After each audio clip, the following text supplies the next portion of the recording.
Ior khyndaw ha sarok Jowai-Amlarem ha ibenta sarok wadang dep chna penhe nadu ying kintre yang riang terter dang peten bet hadu ni gesngi.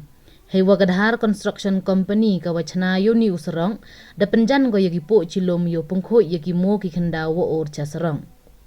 Ior khyndaw da wan ra ye Sahkut kari ha ni usarok ne istem ne daw wada or bon I khyndaw ha ki arthaw.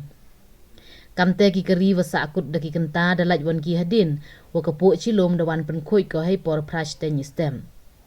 Hei ni ipengkhoi ne liang ka company da yele ka open khoi chwa kat yo laj ki kari ulai wan. Ne liang ki wa krek ni ka company khana ki wa ne daw wa jor uslap ha ki ni gisngi mem de khin stingi de wa wan pat ki de langer.